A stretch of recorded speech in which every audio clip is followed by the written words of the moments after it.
Dans cette maison, loin du tumulte, je me suis posé pour faire ce que j'aime le plus au monde, des rencontres. Pour découvrir des itinéraires inspirants. Moi, je suis devenue maman 2 fois en même temps. Et là, il n'y a plus de jour, il n'y a plus de nuit. Je regardais tout le temps l'heure. Parce qu'en fait, je me dis vivement que je me débarrasse d'eux, en fait. Et on se dit, il y a quelque chose qui cloche chez moi. Le burn-out maternel, c'est une perte de sens dans sa parentalité. Il n'y a plus aucun sens dans ce que je fais. On se dénigre tellement. Moi, je me couchais le soir en disant, mais qu'est-ce que j'ai fait de ma journée ?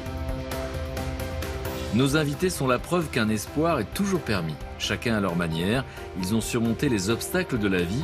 Comment ? C'est justement ce qu'ils ont décidé de partager avec nous. Aujourd'hui, je relativise les choses. Et c'est en me remettant au centre de ma vie qui a fait que je suis sortie de ça. J'ai une sérénité parce que je m'aime comme je suis. Une occasion pour chacun d'entre nous de partager 1001 vies.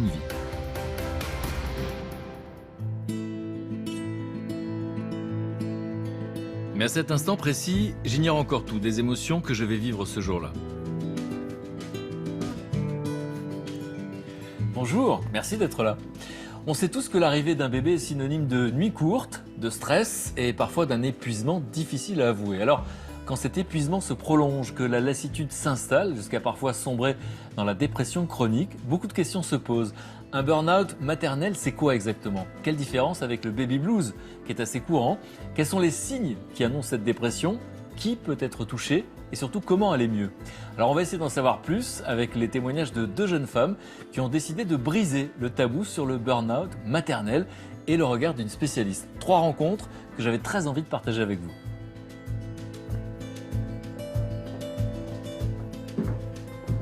Bonjour.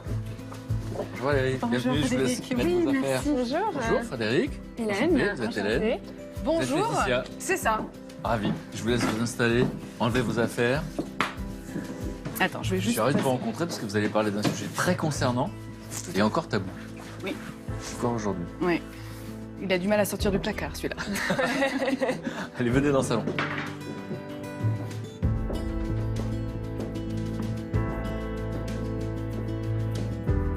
Soyez les bienvenus, je vous laisse vous installer. Merci. Laetitia, Hélène. Merci.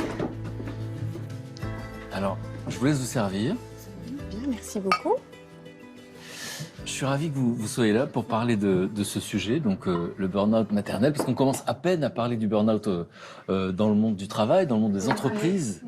Et alors, parler du burn-out maternel, c'est tabou, à la fois parce que celles qui le vivent en ont honte, parce que finalement, ce qui devrait être un cadeau, elles le vivent comme un fardeau, donc elles ont du mal à en parler. C'est difficile d'en parler aux conjoints, et en tout cas à ceux qui vivent dans les entreprises, qui disent « mais je comprends pas, tu travailles pas ». Donc l'incompréhension est terrible, et pourtant ça concerne beaucoup de monde. Pourquoi c'est important pour vous d'en parler aujourd'hui? Parce que justement, les mères sont trop souvent dans la culpabilité, dans la honte. Comme vous disiez, c'est quelque chose normalement qui doit apporter du bonheur. D'avoir des enfants? D'avoir des enfants, et c'est pas du tout le cas quand on le vit. On le subit. Et c'est tellement important parce que il y a tellement de femmes justement qui sont dans ce cas-là et qui n'osent pas parler, qui n'osent pas s'exprimer sur ça. Et c'est en mettant des mots sur nos mots, MAUX, qu'on arrive à sortir de cette situation-là. Donc c'est pour ça. Et pour vous? C'est important d'en parler parce qu'il faut que les mamans sachent qu'elles ne sont pas seules. À partir du moment où on sait qu'on n'est pas la seule, à partir du moment où on sait que finalement notre situation est normale, même si elle n'est pas acceptable, je pense que la moitié du chemin est déjà fait, parce qu'on a mis un mot, et puis ça va déjà mieux. Alors pour qu'on comprenne, parce que vous êtes souriantes l'une et l'autre, c'est-à-dire que vous avez surmonté cette épreuve, on verra comment, on verra effectivement comment, est-ce qu'il y a un électrochoc. C'est quoi pour vous finalement une scène forte de cette période que vous avez vécue comme un enfer? Une scène forte, pour moi c'est la scène des œufs. La scène des œufs, donc la fameuse, la célèbre. Ah oui, dans votre famille, c'est la légende. Vraiment. C'est-à-dire que mes enfants jouent au ping-pong avec des œufs. Là, ce sont des petits garçons jumeaux, ils ont quoi, 2 ans? Ils ont 4 ans. À ce moment-là. Alors aujourd'hui, ils ont 4 ans. À ce moment-là, ils ont 2 ans, un peu plus de 2 ans, je crois. Et puis, mon téléphone sonne. Je suis à la maison seule avec mes enfants et je fais cette erreur de débutante de répondre au téléphone alors que j'ai des petits-enfants à côté de moi. Entre-temps, j'ai appris que voilà, les petits-enfants sont très jaloux de l'attention qu'on donne à la personne qui est au bout du fil. Et puis, donc, je réponds au téléphone. Mes enfants font un bruit pas possible pour essayer d'attirer mon attention.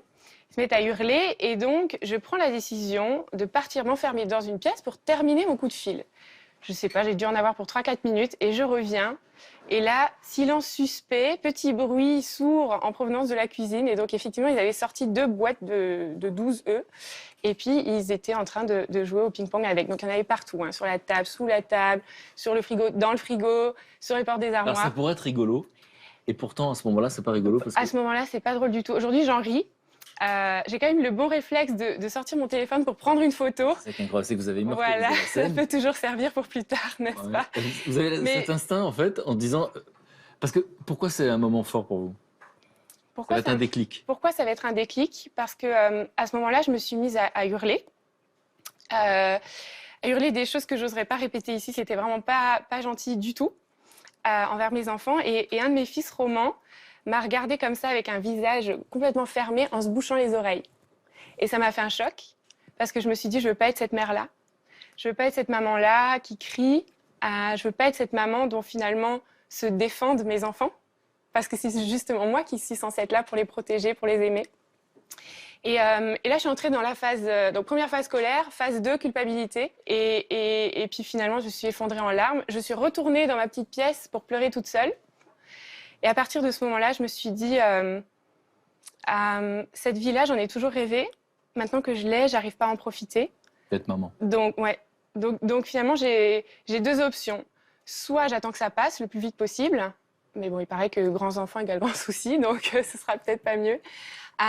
Soit j'apprends à aimer ma vie aujourd'hui telle qu'elle est, avec les batailles d'œufs, avec les cris, avec la vraie vie, avec cet ordinaire, ce quotidien de maman. Et oui, entre-temps, j'ai pu apprendre à l'aimer, cette vie. Donc, on va voir comment, effectivement. Et pour vous, si on reparle, si on repense à cette période-là, que vous qualifiez d'enfer, donc qu'est-ce qui était l'enfer finalement? Moi, la chose de suite que je pense, c'est... moi, ça a été un combat de tous les jours de les mettre au lit. Alors qu'ils ont juste 2 ans, moins 1 jour d'écart. Et ça a été jusqu'à des 22h, des 22h30, 23h, pour qu'enfin, ils dorment et enfin, j'ai la paix. Et c'est un soir où je me bataillais avec eux. J'ai réussi à les faire dormir. J'ai fermé ma porte et je me suis écroulée. C'est-à-dire que mes jambes ne me tenaient plus. J'ai glissé le long de la porte et j'ai éclaté en sanglots. Je n'en pouvais plus, c'est-à-dire que je ne pouvais plus contrôler ma respiration. C'était vraiment une décharge, un défouloir de toutes les émotions, les sentiments que j'ai pu accumuler. Et je dis plus jamais je ne veux vivre cette vie et je ne veux plus vivre ça. Et à partir de ce moment-là, effectivement, j'ai réalisé que ce que je vivais, c'était pas normal. C'était pas ça, la parentalité, être mère. C'était pas devoir batailler, c'était pas devoir râler, c'était pas devoir me sentir tout le temps nulle. Enfin, c'était autre chose et je voulais découvrir autre chose. Il n'y a pas de plaisir, il y a de la culpabilité. Ah oui, de toute façon, c'est la honte, la culpabilité. C'est un jugement constant sur nos actes. C'est crescendo en fait, et on se voit pas descendre. Et c'est qu'une fois qu'on est au fond, qu'il n'y a qu'une seule chose à faire, c'est de remonter et de poser le pied et de remonter et on y va, quoi. Vous en parlez très très bien toutes les deux. On va essayer de comprendre effectivement qui vous étiez. Est-ce qu'il y a un profil particulier? Comment on fait pour effectivement descendre au fond, comme vous dites? Est-ce qu'on peut s'en rendre compte? À qui on peut en parler? Oui. Et Valérie, vous êtes psychologue. On a souvent parlé, et encore une fois, c'était tabou il y a quelques années, ne serait-ce que le baby blues. Et comment ne pas confondre le baby blues et le burn-out maternel? Alors, on n'est pas dans la même intensité, on n'est pas du tout dans la même longueur. Le baby blues, en général, se déclenche autour du 3e jour après l'accouchement. Il y a aussi des histoires hormonales. Tout se remet en place. Et effectivement, dans le baby blues, la mère peut se mettre tout à coup à ne plus avoir d'énergie, à pleurer, à être triste, à ne plus savoir comment elle va pouvoir se débrouiller après en sortant de la clinique. C'est presque banal aujourd'hui. Oui, il y a quelques années, c'était encore une culpabilité pour les mères. Aujourd'hui, c'est presque un phénomène connu. Oui, et ça se résorbe au fur et à mesure, au bout de quelques jours, voilà. Non, le burn-out, on est sur une autre histoire. On passe par vraiment quelque chose qui s'installe profondément et qui érode profondément la personne. C'est pour ça qu'elle ne s'en rend pas compte. On est dans une petite rivière qui prend de plus en plus de place. Donc c'est tellement doux et tranquille au départ et tellement normal, mon Dieu, mais sauf que non, ça prend une autre envergure. Et vous approuvez tout de suite? Moi, j'ai mis 2 ans à descendre, Oui, j'ai voilà. mis 2 ans à remonter. Voilà. C'est pas évident. Oui. C'est pas évident. Il faut vraiment être à l'écoute de soi, mais voilà. Ben, on va en parler. Voilà. Et on va faire un petit flashback pour savoir qui vous êtes, l'une et l'autre, en quoi les mamans peuvent se reconnaître.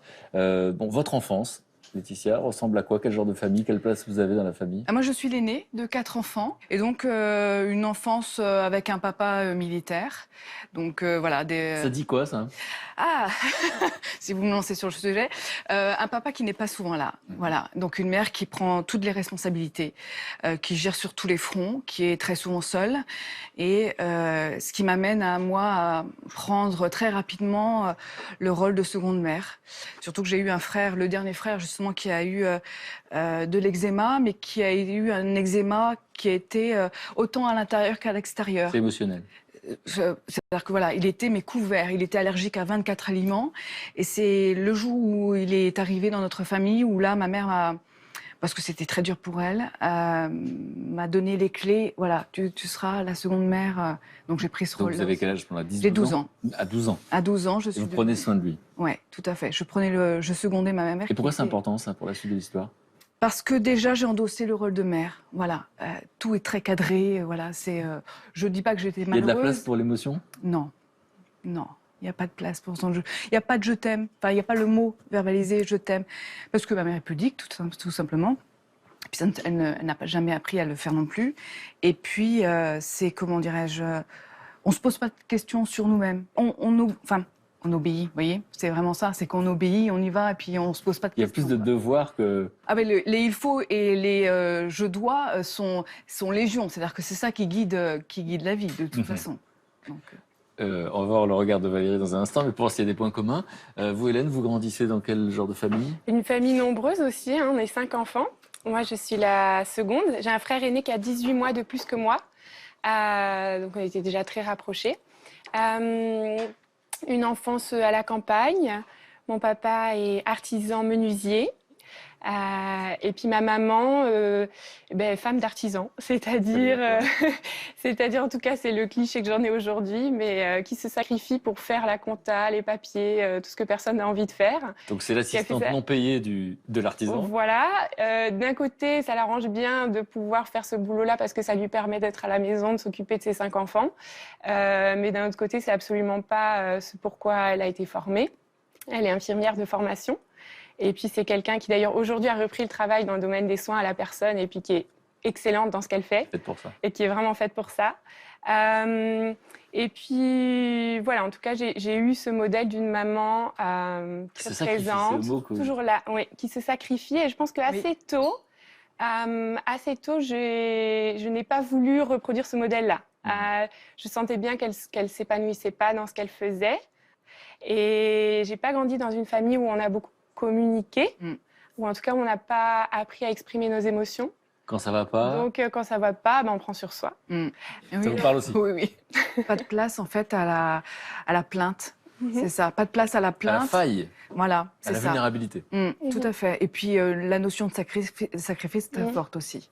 Dans votre famille aussi? Oui, dans la famille aussi, oui. Alors, on va voir effectivement les incidences dans votre vie de maman par la suite. Est-ce que Valérie, vous voyez des ingrédients se réunir? Oui, hein, on a la belle sauce là quand même. Hein. Eh ben, on a effectivement un contexte parental qui est un petit peu particulier, avec une maman qui prend effectivement tout en charge, donc qui crée pour les petites filles à venir un idéal d'une maman.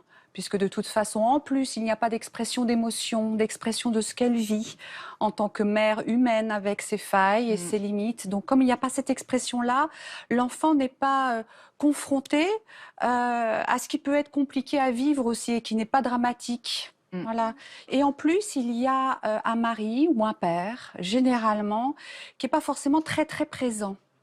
Voilà, qui, de par son travail ou de par aussi peut-être parfois dans certaines histoires du désintérêt de la vie de tous les jours, du quotidien. Donc finalement, demander de l'aide, ça n'est pas dans les habitudes. Voilà, donc on a plusieurs ingrédients qui se mettent en place et qui créent effectivement pour plus tard un idéal de soi en tant que mère qui s'installe à vouloir mettre en place les mêmes choses.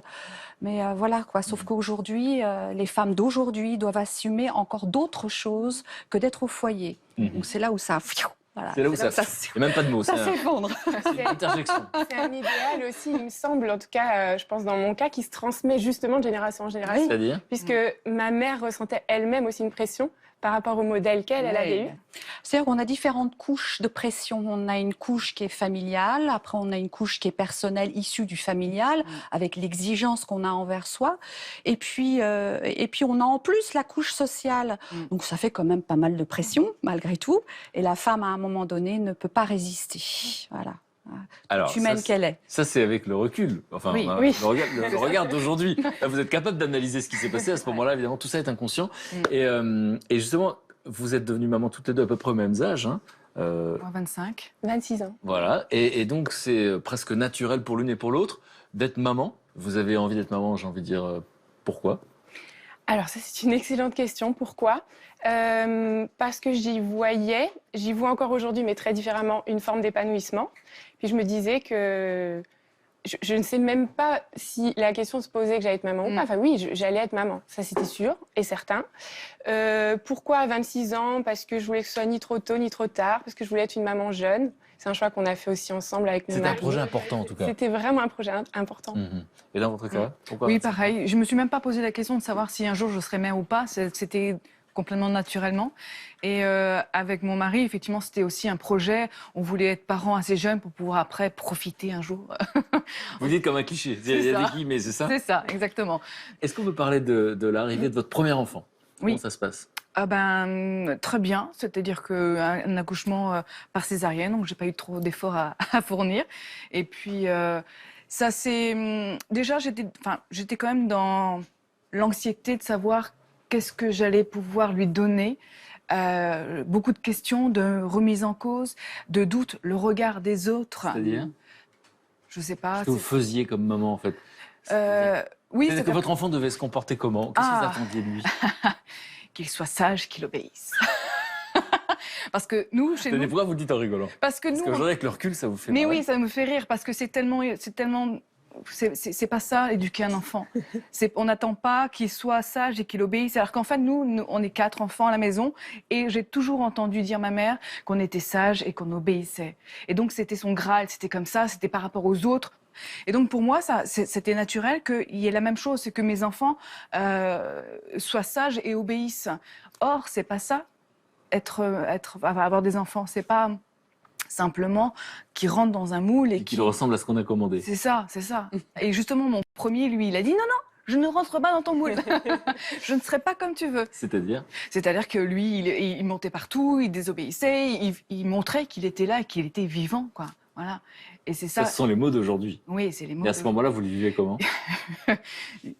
C'était, on va rester poli, mais c'était dur parce que j'étais dans la colère, j'étais dans la frustration, j'étais toujours en train de râler.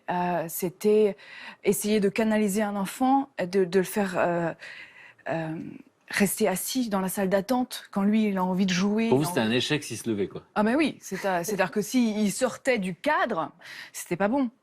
Donc le temps. C'est un échec personnel pour vous ? Oui. Ah oui, oui. C'est quoi le petit juge intérieur d'ailleurs à ce moment-là ? Ah, il est très très critique. Y a pas. En plus, le pire, c'est qu'il n'y a pas forcément le besoin du regard des autres, parce que moi, à l'intérieur, ça me tirait vers le bas. C'était tout le temps, c'était une rumination, c'était toujours à me dire que ce que je faisais n'était pas correct, c'était pas bien, c'était pas. Vous étiez en train de rater son éducation. Oui, oui, oui. On va voir avec l'arrivée du deuxième enfant, comment ça s'est passé. Parce que j'ai bien quand vous dites oui, c'est que ça annonce la suite. C'est ça. Dans votre cas, c'est très particulier parce que vous attendez des jumeaux. Oui, moi je suis devenue maman 2 fois en même temps. Donc j'ai pas eu l'étape du premier, en fait. Mais alors, parce que quand on entend des gens dire on va avoir des jumeaux, qu'est-ce que vous entendez comme commentaire et comment vous le vivez à l'intérieur ? Alors, Alors, déjà, je l'ai appris assez tard, parce que la première échographie, ça ne s'est pas vu. Et donc, deuxième échographie, le médecin dit « Est-ce que vous voyez ce que je vois là? Est-ce que vous voyez ce que je vois ?» Donc, elle nous a laissé deviner. Donc, c'est moi qui dis « Il y en a deux, c'est ça ?» Donc là, mon mari qui est à côté de moi, il fait comme ça « Yes !» Donc, je pense que, je sais pas, c'était une forme de fierté voilà, qui est justifiée.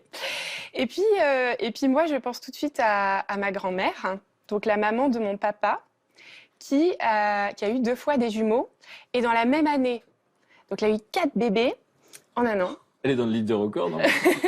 Je sais pas, mais en tout 4 cas, enfants la même année. c'est une force de la nature, ma grand-mère. Donc là, je pense à ma grand-mère, et je me dis... Elle l'a fait, je peux le faire. Et je me dis vraiment ça. Elle l'a fait, je peux le faire. Et puis en plus, elle l'a fait sans jamais se plaindre. Et jusqu'au bout. Alors, la seule chose que j'aurais voulu faire ce jour-là, ça aurait été de l'appeler, de lui annoncer la nouvelle. Mais malheureusement, elle était décédée quelques années avant. Donc, il y a une forme de fierté. J'aurais eu De se tellement dire, tiens, je vais vivre une expérience de questions à comme lui elle. poser. Ah oui, une forme de fierté, ouais, complètement. Ça a amusé toute la famille, forcément. Ah, des jumeaux. Et voilà, ça recommence, super. Et puis à côté de ça, toutes sortes de gens qui me regardaient en disant, mais quel cauchemar. Mais comment tu vas faire? Il y a plein de gens qui m'ont posé des questions. Est-ce que tu vas survivre? Moi, j'en sais rien, moi, si je vais survivre. Comment tu vas faire? Mais j'en sais rien, moi, comment je vais faire. C'est-à-dire que Les gens vous avez à peu transmettent près leur propre peur, c'est ça? Ouais, complètement. La moitié des gens dans la rue, bon ça c'est après quand j'avais ma petite poussette, enfin ma grande poussette, ma double poussette, la moitié des gens vous disent « Ah, ça aurait été mon rêve », puis l'autre moitié vous disent le cauchemar, quoi. J'aurais jamais pu imaginer en avoir 2 en même temps. Ça c'est le regard extérieur, mais pour vous, quand vous l'apprenez, finalement il y a quelque chose de mystérieux et à la fois de familier dans la famille. Ouais. Donc vous faites partie du clan, enfin il y a quelque chose de chouette. Il y a à la fois une fierté et puis à la fois un vertige, je pense qu'il commence au moment de l'annonce. Une sorte de vertige où je me dis ah, ce sera plus jamais pareil. Bon, jusque-là, c'est mignon.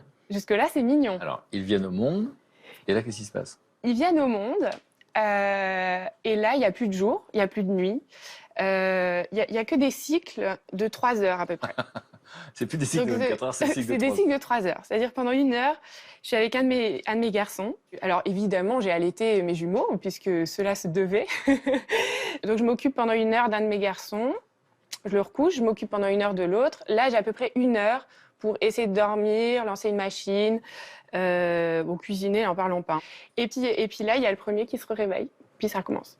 Donc boulot à plein temps.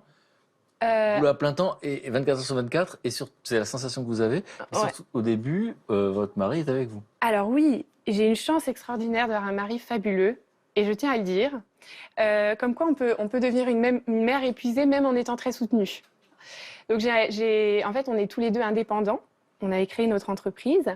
Et mon mari s'est organisé très longtemps à l'avance pour poser, alors c'est pas vraiment des congés, mais en tout cas un long moment pour être à la maison, pour travailler à domicile pendant 6 semaines, même un peu plus. Donc, il était là. Donc, ce cycle de 3 heures, vous le vivez tous les deux? On le vit ensemble.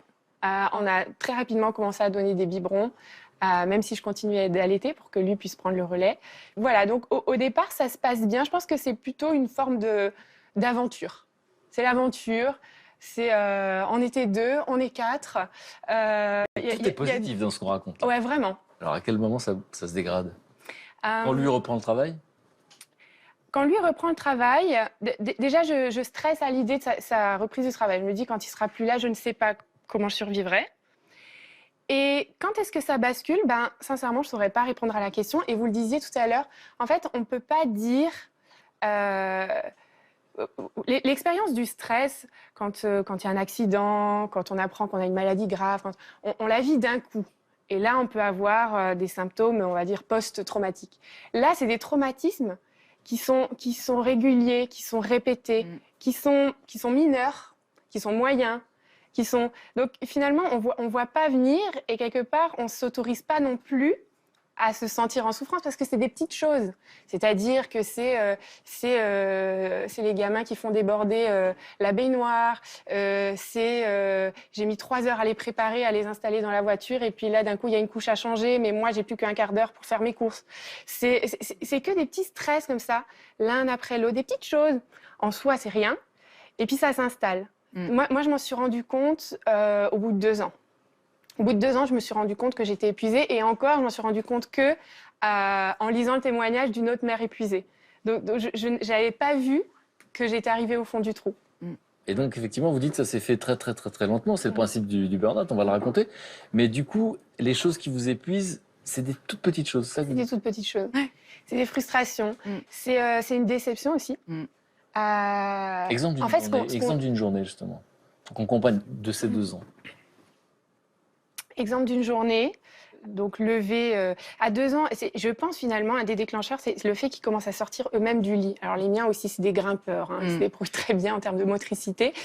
Donc, à partir du moment où ils sortent du lit, vous ne contrôlez plus rien. Parce que même si vous avez envie de les laisser pleurer, vous ne pouvez plus. C'est ça. Donc, la journée commence, je ne sais pas, il est 6h, 6h15. Très et tôt. encore, ça va. Ça va, parce que je sais qu'il y a des mamans pour qui c'est pire. Et donc là, ils sautent dans le lit. Donc, ils arrivent et ils nous sautent dessus. Ils réclament leur biberon. Donc là, on est dans le noir, en train de descendre les escaliers, essayer de faire chauffer du lait. Forcément, on renverse du lait par terre. Je ne sais pas pourquoi, c'est toujours comme ça, parce qu'on n'a pas les yeux en face des trous. Donc déjà, on s'énerve parce qu'il faut sortir la serpillière de bon matin. En plus, j'ai marché dedans. Oh là, quelle horreur. Enfin, voilà. Après ça, je ne sais pas, il faut les habiller. Pendant qu'on essaye d'en habiller un, il y a l'autre qui s'en va et puis qui commence à jouer avec la porte-fenêtre, à vouloir sortir dans le jardin. Quand on a rapproché l'autre, il y a le premier qui est déjà reparti là-bas, qui a vidé l'étagère avec les livres. Donc c'est une attention permanente. Donc vous avez les yeux, 2 yeux, heureusement, mais malheureusement, on ne peut pas loucher non plus. Donc on est tout le temps en train de tout surveiller. Ensuite, il y a les disputes. C'est-à-dire qu'ils se jalousent n'importe quel petit jouet, ils se mordent, ils se tirent les cheveux, c'est je t'aime moi non plus, c'est-à-dire t'es mon meilleur copain mais en même temps j'ai pas envie de jouer avec toi, ah mais si j'ai quand même envie de jouer avec toi, voilà, et puis il faut les faire manger. Donc une cuillère pour toi, une cuillère pour toi, une cuillère pour toi, et puis évidemment les habits, tout ça. Donc au début, on veut bien faire, on va être une super maman, donc on les rechange. Dès qu'ils sont sales, on les change. Très rapidement, j'ai bien compris que je ferais mieux de les laisser tout crades toute la journée. C'est pas grave, ça change pas grand-chose finalement, à part ma propre fierté. Une journée. Et alors, pour vous raconter une journée, c'est regarder l'heure. C'est-à-dire que vivement l'heure de la sieste. Et c'est là où j'ai commencé à culpabiliser. Quand je me disais qu'en fait, je regardais tout le temps l'heure en me disant « Ah, c'est bon, il est 13h, 13h30, là, ça va être le moment de les coucher. » Plus je regardais l'heure et plus je me disais « Je suis vraiment une mère indigne, quoi, c'est pas possible. » C'est-à-dire quoi? Parce que vous attendez le moment du répit? Ouais. Parce qu'en fait, je me dis vivement que je sois sans eux. Vivement que moi, je puisse me coucher. Vivement que je puisse aller lire un peu mon bouquin.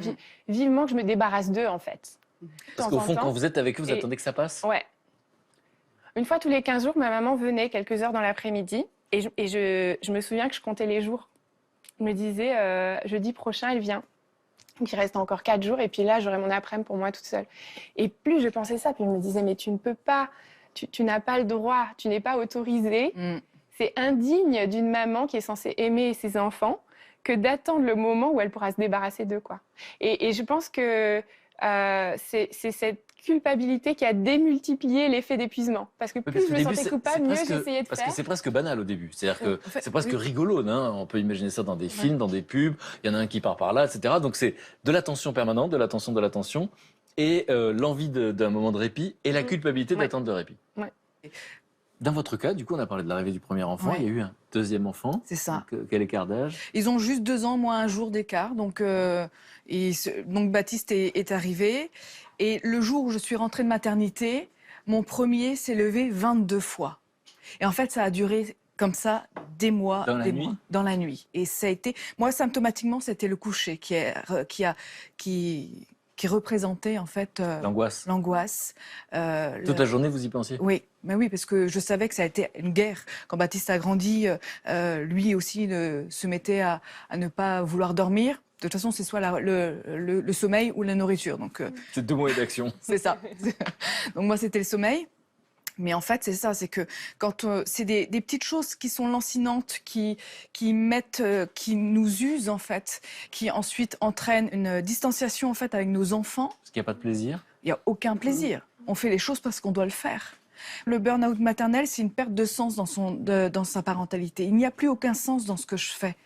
On fait les choses parce qu'il faut le faire. Quand vous voyez cette photo, ça vous rappelle quoi? Quelle sensation? Eh ben, c'est au tout début, justement, que ça a basculé. Baptiste avait quelques jours et Thibaut, lui, montrait qu'il était bien présent. Et c'est de ce jour-là où, effectivement, la vie a été complètement différente.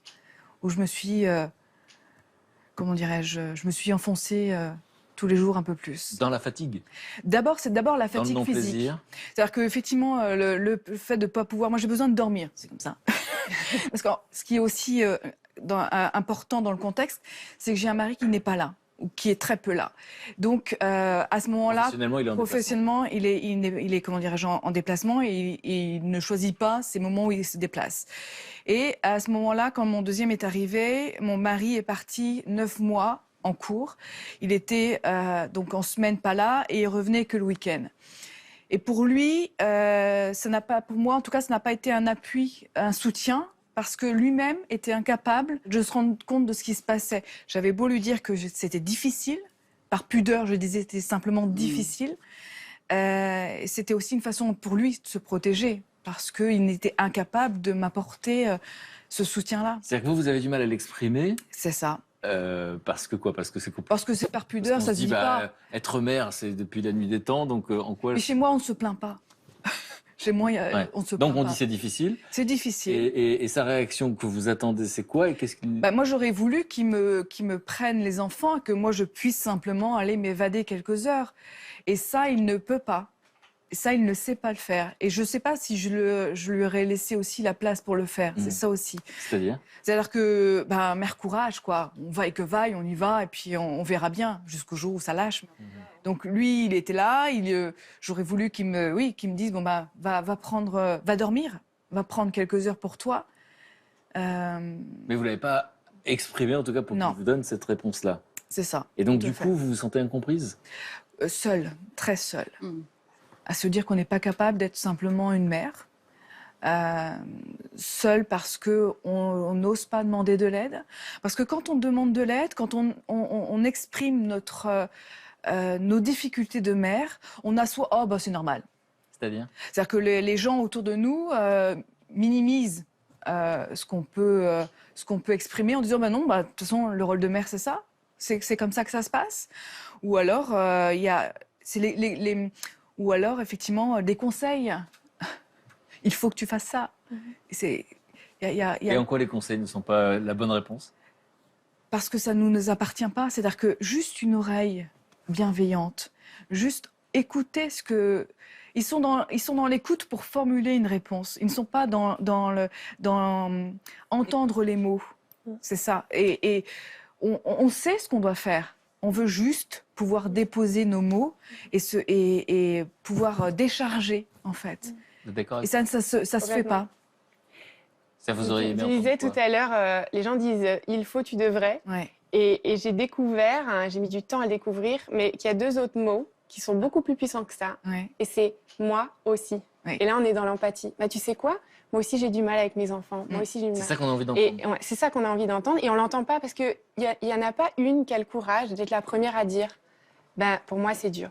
Parce qu'en fait, ce qu'on nous dit dans le discours médiatique, dans la publicité, dans les médias sur les réseaux sociaux, voilà ce qu'on nous dit. C'est ils tombèrent amoureux, eurent beaucoup d'enfants, et là, on ne sait pas. On ne sait pas ce qui se passe. On ne sait pas finalement à quoi ressemblaient Blanche-Neige et Cendrillon une fois qu'elles ont eu leur marmaille, finalement. On ne sait pas comment elles réagissaient quand elles s'étaient levées cette fois dans la nuit. On ne sait pas les crises conjugales que ça a apporté finalement, toute cette fatigue. On ne sait pas. Et donc finalement, on se retrouve dans une société qui d'une certaine manière, adule la maternité, parce que être mère, c'est la plus belle chose qui puisse vous arriver, c'est du bonheur et tout ça. Mais en même temps, qui ne veut pas raconter ce qui se passe vraiment derrière les portes du château, ce qui se passe vraiment dans nos foyers, finalement, qu'on ait un boulot ou pas. On est dans notre foyer, on est là, matin, soir, week-end, vacances, et on a les mains dans des couches pleines de caca, on fait la lessive, c'est ça la vérité, en fait. On nettoie le sol, quand il y a de la purée de carottes qui est tombée, on est là-dedans. Et en fait, on est dans notre fumier, quoi. Et ça, on n'en parle pas. Et du coup, qu'est-ce qui se passe? On a l'impression d'être la seule et on se dit, il y a quelque chose qui cloche chez moi. Il y a quelque chose qui ne va pas parce que normalement, je devrais pétiller, je devrais être toute fraîche. Je ne comprends pas, je ne pétille pas. Mais voilà, je ne comprends pas, je ne pétille pas. Parce qu'on m'avait dit que c'était du bonheur. Et moi-même, je veux que ce soit du bonheur. Je veux dire, j'en ai rêvé toute ma vie. Puis dans mon cas, en plus, j'en ai 2. Tout le monde me dit que j'ai de l'âge. Mais pourquoi j'arrive pas à aimer cette vie-là? Qu'est-ce qui se passe? Il y a un truc qui ne va pas chez moi. Et là, la spirale s'enclenche. Parce que comme quelque chose ne va pas chez moi, je me mets encore plus de pression. Et là, il y a un changement de rôle. Avant, c'était la société qui attendait des choses de moi. Maintenant, c'est moi qui attends des choses de moi. Et moi, attention, je suis très exigeante. C'est ça. Je suis très exigeante parce qu'à mes propres yeux, j'ai envie d'être quelqu'un qui réussit. Et comme j'ai plus de reconnaissance extérieure, parce que je travaille pas dans une entreprise. Au boulot, en fait, on a déjà une reconnaissance qui est un salaire et c'est pas rien. C'est-à-dire qu'on est payé pour faire ce qu'on fait, donc c'est une forme de reconnaissance. Ensuite, on a des petits moments à la machine à café où les collègues nous disent « Ah, super, ta gestion du dossier machin ». Enfin, génial. Il y a une forme de reconnaissance et de valorisation quand même de ce qu'on fait. Et en plus, on peut mesurer le travail qu'on a accompli. C'est-à-dire qu'à partir du moment où on a monté un dossier, où on a créé un projet, il est là, on le voit. Il y a un début, un milieu, une fin. Alors que quand on est maman, dans sa maison, là, c'est le rocher de Sisyphe, quoi. Je veux dire, c'est jamais fini. Ce n'est jamais fini. On monte, on fait rouler la pierre jusqu'en haut, puis elle retombe jusqu'en bas. Parce que vous avez à peine, nettoyé votre linge sale, que déjà le bac déborde, vous avez à peine passé l'aspirateur qui a déjà des miettes, vous avez à peine joué avec votre enfant, que vous avez le deuxième qui a besoin que vous jouiez avec lui. Et finalement, le papa rentre, et alors lui, il est plein de bonnes intentions. Il arrive le soir et dit ça va ma chérie, alors t'as fait quoi aujourd'hui? Et c'est la question qu'il ne faut pas poser, parce que en fait, ce que je sais, c'est que je ne me suis pas arrêtée, mais te dire ce que j'ai fait, je serais incapable. Le goût d'inachevé est très puissant aussi. Le goût, quand on et ça, veut c'est être parfait décourageant. et quand on veut constater la réussite. Voilà, c'est ça. C'est que moi, je commençais ma journée en ramassant les jouets des enfants et je finissais la même chose, de la même manière. Je ramassais de nouveau les jouets des enfants. Le goût d'inachevé, c'est juste...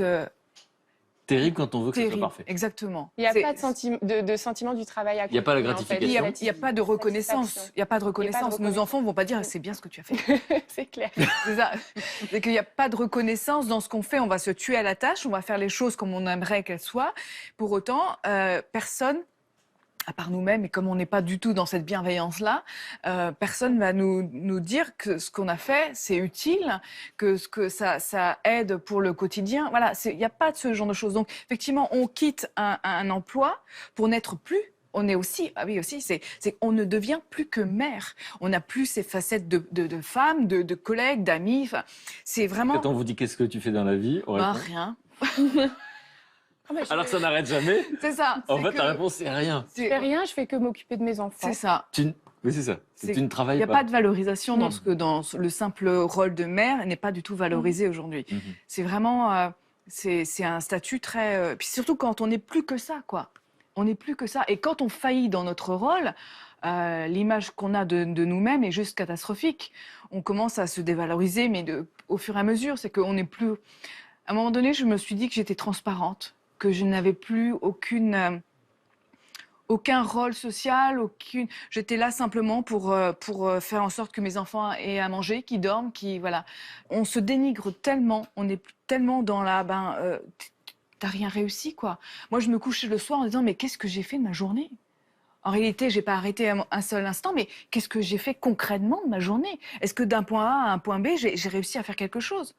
Et c'est constamment, c'est une rumination constante. Et on va voir les émotions qui arrivent après, parce qu'il y a la colère, je crois savoir. Ah oui. Mais Valérie, juste un regard sur ce qu'on vient d'entendre, effectivement. Je crois que toutes les deux, franchement, merci Laetitia et Hélène, parce que vous racontez bien ce processus très lent et qui est faussement banal, en fait. Quand on parle d'exprimer ce qui se passe à l'intérieur de soi, on est vraiment au cœur du problème qui est « je n'exprime pas ce qui m'arrive, de toute façon j'adhère à une image qui m'a été communiquée et transmise depuis, mon Dieu, presque la nuit des temps. » C'est ça. On peut même aller plus loin. Dans la mémoire, mais aussi dans la mémoire que l'on porte toutes, de toute façon, qui est le non-choix d'assumer ce qui se passe. Et de ne pas exprimer émotionnellement, au fur et à mesure, l'état d'érosion qui est en train de s'installer, là, on est vraiment à l'endroit qui a véritablement besoin de se transformer chez les femmes de manière générale et qui est de oser dire très clairement à l'autre, à son mari, à sa famille, à ses amis, qui je suis là maintenant. Et je suis une femme qui, là maintenant, je ne peux plus assumer. Je n'ai plus de plaisir, je ne suis plus moi, je ne me reconnais pas, je ne sais plus qui je suis. Et vraiment, le travail qui est à faire, c'est pile poil à cet endroit-là.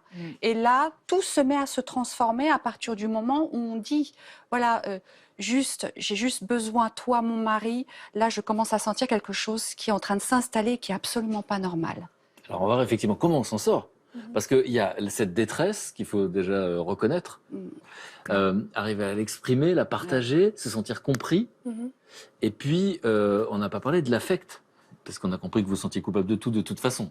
Mais cette relation avec les enfants, parce que pour le coup, c'est l'œuf et la poule, j'imagine. Les enfants le sentent. Complètement. Ouais. Pour moi, dans mon idée, c'était que la communication avec mes enfants était primordiale. Je voulais leur exprimer mon amour en disant je t'aime, qu'ils l'entendent, par des gestes. Vous n'aviez pas entendu. Voilà, par des gestes affectifs, je voulais tout ça. Et à un moment donné, je n'ai plus donné tout ça. Parce que c'était un rejet. C'était un rejet de mes enfants. Parce que je pointais le doigt sur leur comportement. À un moment donné, on ne se rend pas compte que c'est nous qui devons changer. C'est nous qui portons en fait tout ça. Et parce qu'à ce moment-là, au moment où vous le vivez, ils ne donnent pas satisfaction. Ah ben, ils sont insupportables. C'est ça. C'est que eux, simplement, ils vivent. Mais comme on est tellement fatigué, moi, le bruit des jouets qui tombaient sur le sol m'était insupportable. Le matin, ils se réveillaient, ils pleuraient. Donc moi, déjà, j'étais voilà, sur le qui-vive. C'était on repart pour une journée.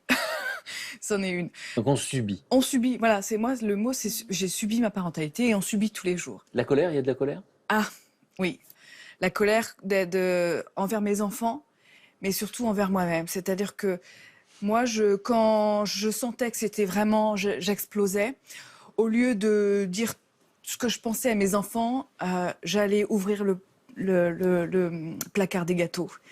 Et je mettais des gâteaux dans ma bouche pour ne pas hurler. Donc j'ai pris du poids. J'ai préféré taire cette douleur, j'ai préféré taire cette colère. Je la retournais contre moi parce que je mangeais. Je ne suis pas tombée dans la boulimie, mais en tout cas, le premier réflexe, c'est que quand je n'en pouvais plus, j'allais dans ce placard-là. Donc il y a un trouble alimentaire, c'est une conséquence pour vous évidente de ça. Oui, ah bah oui, de toute façon, il fallait mieux avoir que j'ai la bouche pleine parce que sinon, ce qui allait sortir n'était pas joli. Donc la colère a été très longtemps... c'est aussi ce qui m'a porté. Hein. C'est ce qui m'a... Elle avait un côté positif et un côté négatif. C'est-à-dire que cette colère-là, effectivement, je la retournais contre moi-même, mais pour autant, c'est ce qu'elle elle me permettait d'avancer quand même aussi, quoi. Je comprends pas. C'était la seule chose qui me maintenait encore en vie et ce qui me permettait de ne pas sombrer complètement. C'était vraiment... Une sorte de vitalité. C'est ça. En tout cas, colère contre vous parce que vous n'y arriviez pas. Oui. Et en colère contre les enfants parce qu'ils n'étaient pas ce que vous aviez commandé, ce que vous aviez... C'est ça. Trop pris sur la marchandise. Non, c'est que, en fait, mon regard par rapport à eux, c'était pas eux, fondamentalement. C'est le regard que je portais sur eux qui était très sévère et ils me faisaient passer pour une mauvaise mère parce que je râlais tout le temps. Enfin, je pointais le doigt sur eux. Alors, au lieu de regarder sur le comportement que je pouvais avoir. Ils faisaient partie du mal-être, en tout cas. Oui, voilà. Ouais. Et vous, Hélène, de la colère? La colère et je dirais un petit peu comme Laetitia qui commence par une forme de distanciation. C'est-à-dire qu'au bout d'un moment, on se dit de toute façon, tout ça, ça m'épuise tellement. En plus, c'est le mot tout ça. Parce qu'on a parlé du burn-out professionnel. Ouais. D'un coup, il n'y a même plus d'objet, c'est tout ça. C'est tout ça, c'est tout ce bruit, c'est toutes ces miettes, c'est toutes ces... C'est un tout, cette fatigue, c'est une amalgame. C'est ces journées qui ne s'arrêtent pas, qui se finissent jamais, c'est ces nuits, c'est les réveils, c'est tout. Ça m'épuise tellement qu'en fait, je préfère m'endurcir et plus rien ressentir. Que de continuer à souffrir. Je me souviens de situations où en fait, je vois, où j'entends mes enfants se disputer, se faire mal, tomber ou quoi, et penser, voire même dire, mais en tout cas dans mon dialogue intérieur, dire, bah écoute, tant pis pour toi, bien fait pour toi, moi, je continue à faire ce que je suis en train de faire. Et vraiment, je les entends plus, je les vois plus, je les laisse faire. Donc, pendant 2 minutes, finalement, c'est une forme de colère. C'est de dire, bah, tu sais quoi ? Tu sais pas reconnaître qui je suis pour toi. Tu sais pas. Finalement, on attend d'eux une maturité qu'ils peuvent pas avoir, évidemment, à 2 ou 3 ans. Et ben, tant pis. Et ben moi, je continue, je fais ma petite vie. Et donc, pendant 2-3 minutes, ça soulage. Et là, je me souviens qu'après, au bout de 2-3 minutes, là, je pleure toutes les larmes de mon corps. Parce que je me dis, mais comment ai-je pu penser, voire même dire une chose pareille à un petit enfant de 3 ans qui est en train de se disputer une petite voiture avec son frère, qui vient de tomber contre la table du salon ou peu importe, et lui dire, débrouille-toi sans moi, bien fait pour toi. Parce qu'à ce moment-là, il est la cause, c'est ça, de la souffrance. Parce qu'à ce moment-là, il n'est pas la cause, mais il symbolise. Oui. Et finalement, ça m'arrange bien parce que j'ai envie d'être une victime. Donc, il me faut un bourreau. Donc, ça va être lui. Sauf que la vraie vérité, c'est que je suis victime de moi-même et de mon comportement envers moi-même. Je suis mon propre bourreau. Je ne m'aime pas. Je me déteste, je n'aime pas qui je suis, je n'aime pas ce que je fais, je n'aime pas ma manière de gérer mon quotidien. Et finalement, oui, je manque cruellement d'amour envers moi-même et c'est moi-même qui me fait souffrir. Et on verra que ça peut aller beaucoup plus loin parce que dans votre cas et dans votre cas, il n'y a pas eu de maltraitance. Non. Mais ça peut arriver. Et donc, par rapport à l'expression de votre amour envers vos enfants pendant cette période-là, vous dites « je m'endurcis ». C'est-à-dire, au fond, est-ce qu'il y a moins de bisous, il y a moins de câlins ? Finalement, c'est devenu un petit peu en dents de scie. C'est-à-dire, pendant quelques minutes, je vais m'endurcir et puis je vais te laisser tout seul et puis, ou alors je vais te crier dessus, je vais hurler des choses, voilà. Et puis après, je vais être tellement dans le regret que viens, un gros bisou, gros câlin. Et finalement, c'est une manière non pas de rassurer l'enfant, mais de se rassurer soi-même. Valérie, là on entend des choses effectivement passionnantes comme depuis le début. Donc on est dans cette phase quand même où petit à petit il y a une sorte de distance avec les enfants, une dureté envers soi-même terrible. C'est dans le processus du burn-out, de toute façon. Hein. Quand la fatigue s'installe, l'épuisement qui prend de plus en plus de place à l'intérieur de soi en tant que mère, à un moment donné, le quotidien n'est tellement plus gérable qu'il faut de toute façon se détacher de ce quotidien parce qu'on ne peut plus le vivre de cette manière-là. Et puis, par la suite aussi, du coup, en se sentant, comme vous disiez, nul, en se sentant avoir une estime de soi qui s'écroule un peu.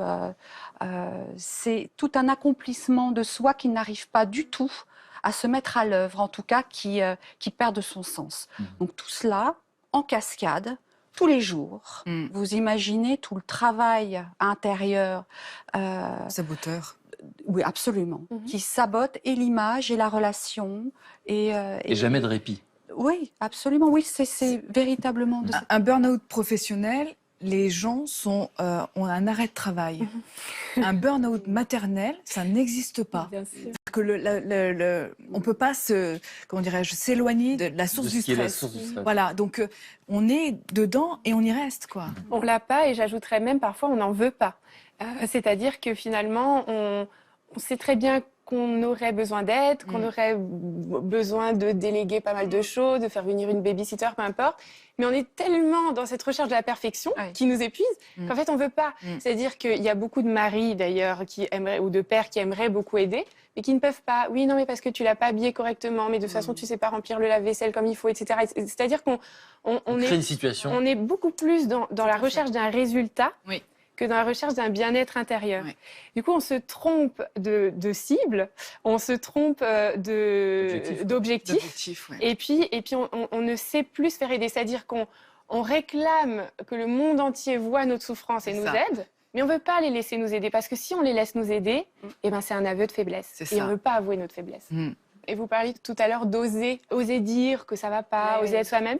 Et ça me parle parce que finalement, au-delà de vouloir que tout soit parfait, qu'est-ce qu'on veut ? On veut être aimé, on veut être accepté, on veut que les gens nous aiment. Et on se dit, si je fais tout 100% bien, on m'aimera. Oser, ça s'appelle du courage, c'est le courage ordinaire, de dire, vous savez quoi ? le facteur sonne, il est 10h, et bien oui, je suis encore en pyjama, et bien j'ose ouvrir la porte.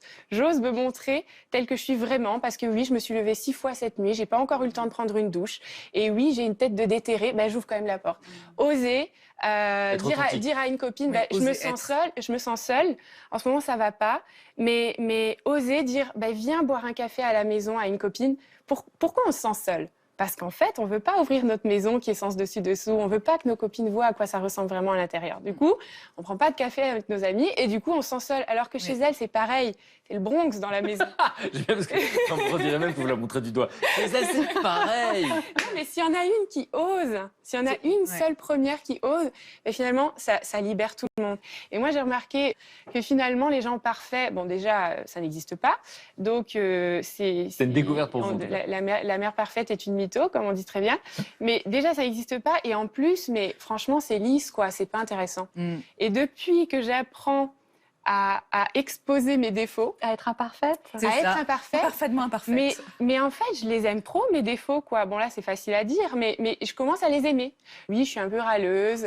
Attendez, oui, je suis un peu, voilà, mais j'aime bien, finalement. Je m'aime comme je suis. Alors, parce que ça, c'est le résultat d'aujourd'hui. Et Oui. vous respirez ça, l'une et l'autre.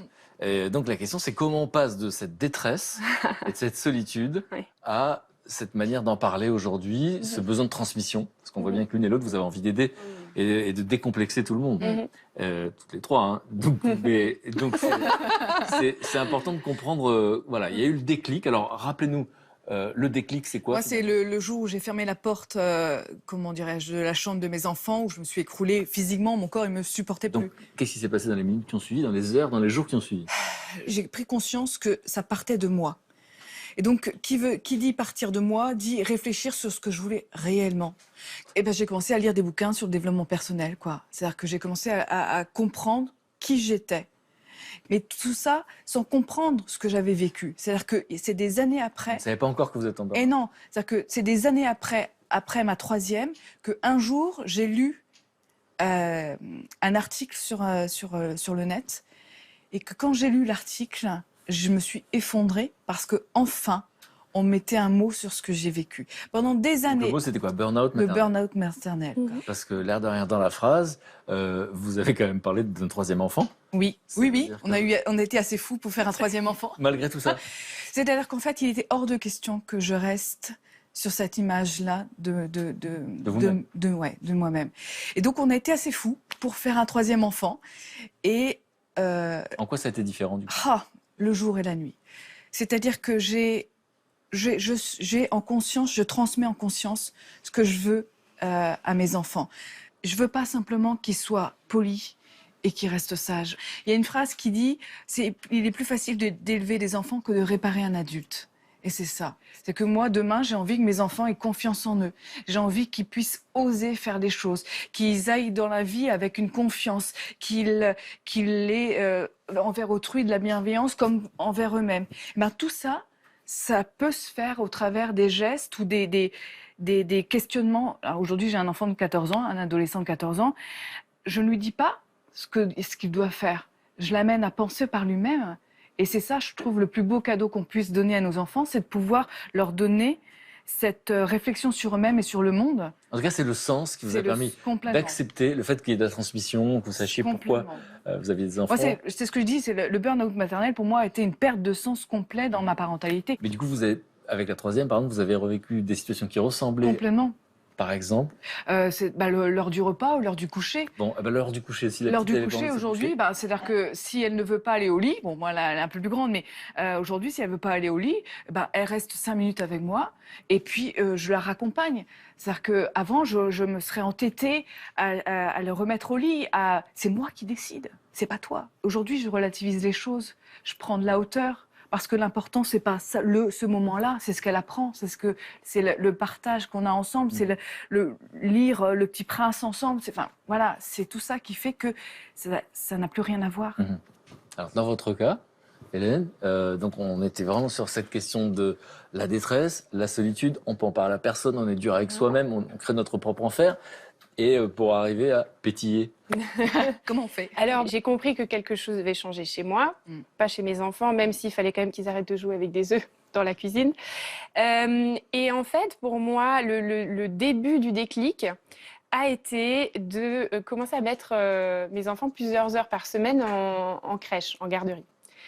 Là, je le dis comme ça, mais ça a été une lutte intérieure énorme. Pour oser le faire? Pour oser le faire, c'est-à-dire des nuits blanches et compagnie, parce que j'étais en congé parental, je ne travaillais pas et je voulais faire garder mes enfants. Donc c'était impensable. Donc culpabilité. Culpabilité, sentiment d'échec.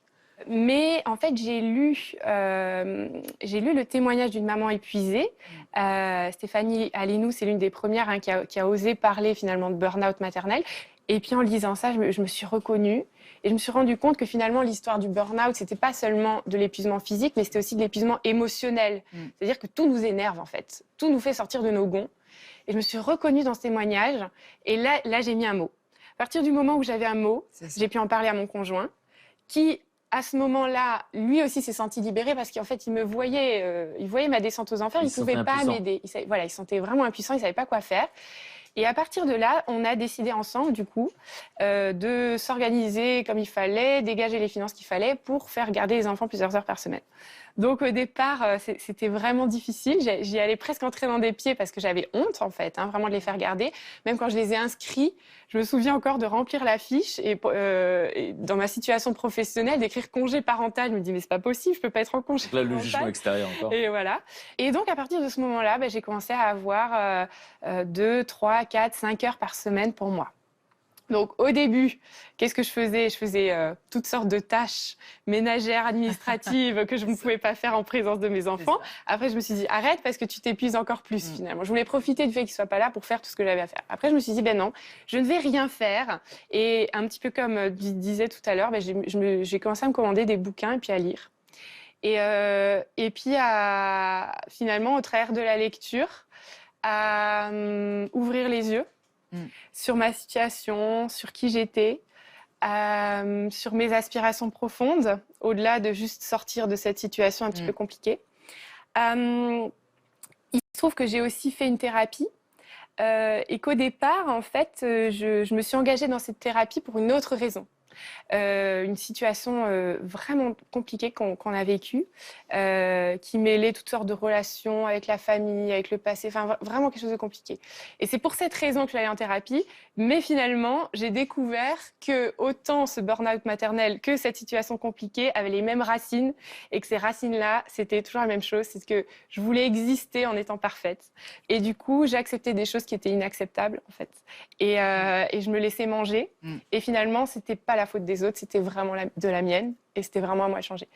Là, c'est un résumé en 5 minutes de 2 ans de travail acharné, de crise conjugale aussi d'ailleurs, parce que finalement, en devenant une nouvelle personne, mon mari lui aussi a cheminé de son côté pour plein d'autres choses.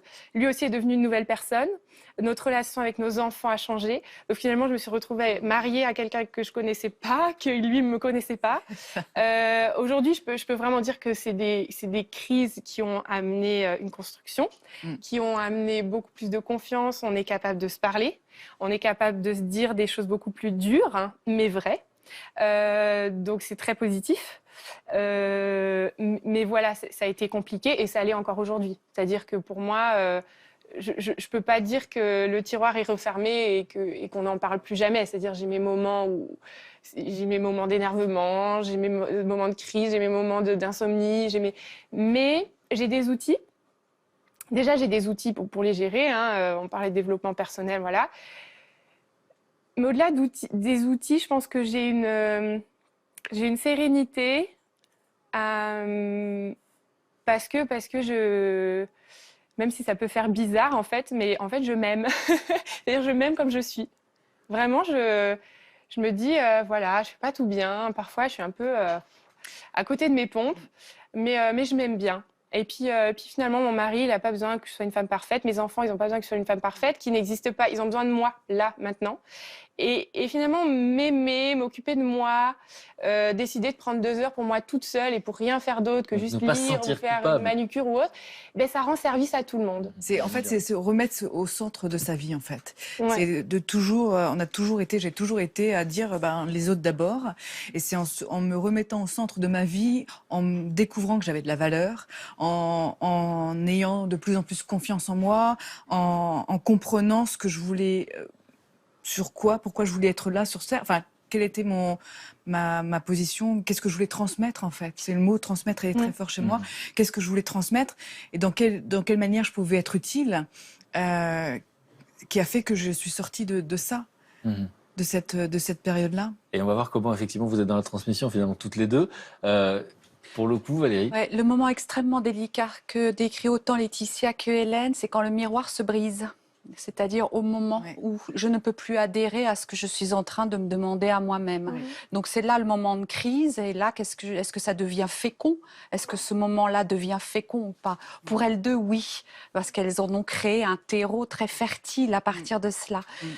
Mais véritablement, c'est quitter cette image de princesse parfaite, lisse, c'est ça, très lisse. Sans accroche. Sans accroche, finalement pour accepter de s'aimer soi-même, mais avec ses terribles défauts et ses incroyables défauts qui font aussi la beauté de la chose. Elles ont toutes les deux vu quelqu'un, comme on dit. Oui. J'ai vu quelqu'un. Donc, le quelqu'un, c'est un psychologue, un professionnel. Et qu'est-ce que le quelqu'un, le psychologue, le professionnel, quand on ose aller voir cette personne, donc on ose dire j'ai besoin d'aide. C'est ça. Qu'est-ce que vous pouvez apporter au fond? Parce que là, on a vu que c'est un travail sur soi. C'est un travail sur l'estime de soi. Oui.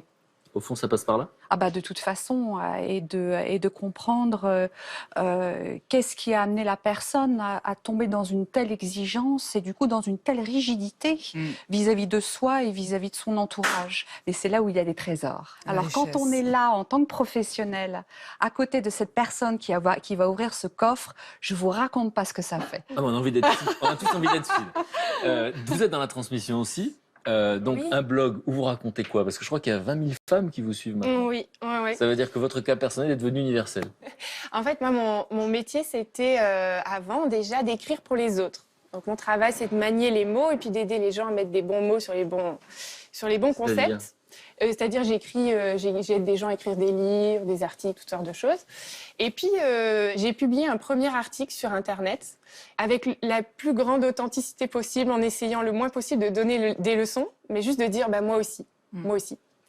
Et très, très rapidement, alors d'abord, c'était des copines de copines qui commençaient à lire ça. Comment s'appelle votre blog ? Alors, c'est Les Fabuleuses au foyer. Et puis là, il a commencé à avoir des retours incroyables, des femmes qui nous... Aujourd'hui, en fait, j'ai une assistante qui est là pour m'aider à répondre à tous les mails qu'on reçoit. C'est quoi un retour incroyable pour vous ? Un retour incroyable pour moi, c'est des gens qui me disent mais c'est pas possible, vous avez installé des caméras chez moi ou quoi ? Parce qu'elles racontent notre vie, alors qu'en fait, non, je raconte la mienne. Et il y a une forme d'universalité, alors dans l'expérience de la maternité, mais je crois au-delà même, presque, si je puis dire, dans l'expérience presque d'être une femme, mais dans cette expérience de la liberté qu'il y a quand on est authentique, quand on est vulnérable, quand on ose être soi-même. Alors, il y a une fabuleuse dans chaque foyer. 50 pensées pour la révéler. Voilà. Et puis c'est décidé, je suis fabuleuse, petit guide de l'imperfection heureuse. Ouais, parce qu'on nous dit finalement qu'on sera heureuse quand on sera parfaite, mais le problème c'est qu'on sera jamais heureuse puisqu'on sera jamais parfaite. Donc l'imperfection heureuse et puis être fabuleuse, ça se décide. Oui. Et finalement, vous êtes aussi dans un métier d'aide aujourd'hui, de transmission, avec une légitimité pour le coup. Oui. Et vous aidez de quelle manière les mères ? Moi, j'ai un cabinet sur Brest et donc j'accompagne les parents qui sont en difficulté. De plus en plus des papas aussi, et ça change et je trouve ça extraordinaire, c'est que j'accompagne les parents avec 2 outils qui sont la PNL, la programmation neurolinguistique, et la discipline positive. Je travaille autant sur le fond que sur la forme, parce que pour moi, donner simplement des outils éducatifs n'est pas utile si on ne va pas travailler sur soi. C'est-à-dire que si c'est pas congruent si elle n'est pas congruente avec elle-même, si elle s'oublie et qu'elle ne sait pas quels sont ses besoins, quelles sont ses valeurs, de quelle manière elle a envie de transmettre. Enfin, on réfléchit à tout ça et on vient avec la discipline positive qui est de poser un cadre de façon ferme et bienveillante pour construire nos enfants, eh ben, c'est avec ces deux outils-là que j'accompagne aujourd'hui. Et ceux qui viennent vous voir donc acceptent de demander de l'aide. Et oui, c'est ça. Bon, merci franchement à toutes les trois pour ce témoignage qui est très très concernant. Vous parlez de quelque chose encore une fois, d'universel, et plus c'est personnel, plus c'est universel. Vous parlez d'authenticité et d'être imparfait. Qu'est-ce que ça libère, hein. C'est un peu la sensation qu'on a. Donc merci beaucoup d'avoir partagé ça. Et on n'a pas terminé parce que je voudrais vous présenter à mon tour des personnages. Ils ne sont pas parfaits et j'aime tous leurs défauts. D'accord ? Ce sont des camarades qui s'intéressent effectivement aux vulnérabilités de notre société, mais qui, comme vous, pensent qu'il y a des solutions. Et ils vont nous parler de tout ce qui se passe dans ce monde de formidable. Il y a des gens qui font des choses formidables dans ce pays en ce moment. Et les voici. Bonjour. Salut les camarades. Bonjour. Charlotte, Luc. Bonjour. Et Céline. Chargé. On est très chargé. Alors Céline, je vous la présente, regardez comme elle est sympathique. À l'époque où vous viviez ce burn-out maternel, vous l'auriez détesté. Parce que, et tu vas nous dire la vérité, Céline est maman de 4 enfants, c'est une professionnelle accomplie, elle est paysagiste, etc. C'est cette idée de vouloir être parfaite. T'as pas un peu ce syndrome-là, toi ? Pas avec les enfants. Parce que l'intérêt des 4 enfants, c'est que quelque part, on est obligé de lâcher prise et puis qu'il y en a toujours un qui fait un truc bien et un qui fait un truc pas bien. Donc dans le lot, on s'en sort, quoi. Mais il y a un petit peu, la société nous pousse quand même un petit peu à ça, à avoir... je sais que moi, j'ai un de mes enfants qui allait toujours à l'école avec 2 chaussures différentes pendant 1 an. J'ai eu un nombre de mots de la maîtresse, alors que fondamentalement, c'est pas très grave. Voilà, donc on est un peu poussé par la société à cette histoire-là. Enfin, ça craint quand même. Non, Bon, et tu voulais nous parler de quoi aujourd'hui ? Justement, aujourd'hui, je vais vous parler d'ateliers où on se retrouve entre parents avec un animateur et on apprend plein de petits trucs qui peuvent nous changer notre quotidien. Enfin, en tout cas, moi, ça m'a changé la vie. Bon, Charlotte. Alors, Charlotte n'a pas encore d'enfant, c'est un projet ? C'est un projet. Bon, tu vas être une mère parfaite, bien sûr. Évidemment. Je vais m'inspirer de Céline. Parce que moi, j'aime bien Charlotte, parce que c'est un peu la Bridget Jones de tout.